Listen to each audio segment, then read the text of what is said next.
नमस्कार दोस्तों, आज हम अपनी पिछली वीडियो का दूसरा पार्ट लाने जा रहे हैं। अगर आपने पहला वीडियो नहीं देखा है तो उसके लिए डिस्क्रिप्शन चेक करें। तो आइए वीडियो को शुरू करते हैं। जब विष्णु भगवान और श्री नारद जी जब कुटिया के पास गए तो किसान अपनी गाय बांध रहा था। उसके मुख से हरि हरि गोविंद का स्वर निकल रहा था। किसान भेषधारी विष्णु जी ने उसके पास जाकर नारायण नारायण कहा तो किसान ने विनीत स्वर में पूछा, आप कहाँ से आए हैं? मेरे लिए कोई सेवा हो तो निसंकोच बताइए।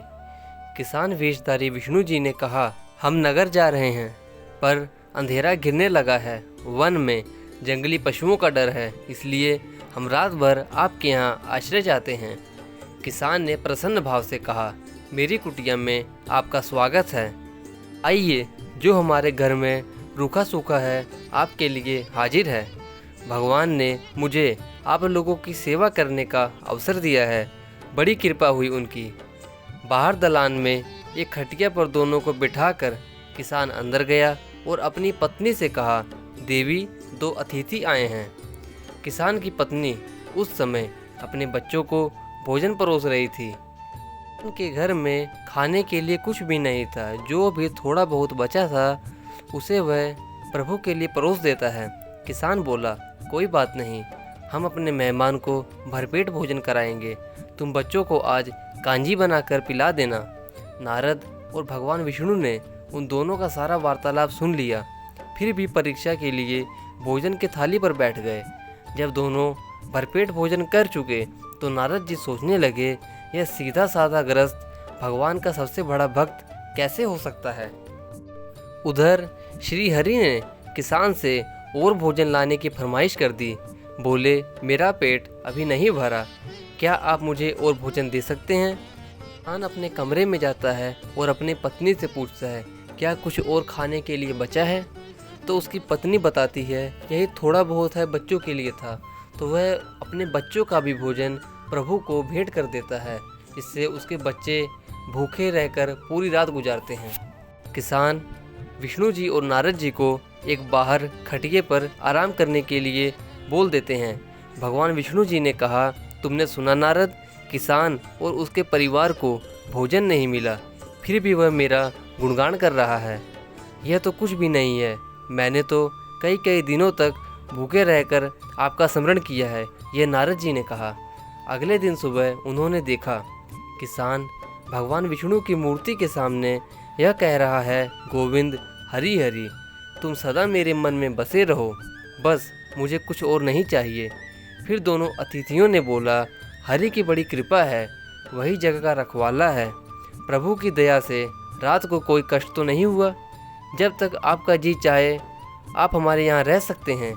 किसान भेषधारी श्री हरि बोले, हम भी तुम्हारे साथ तुम्हारे खेत चलेंगे, यदि तुम्हें कोई आपत्ति ना हो।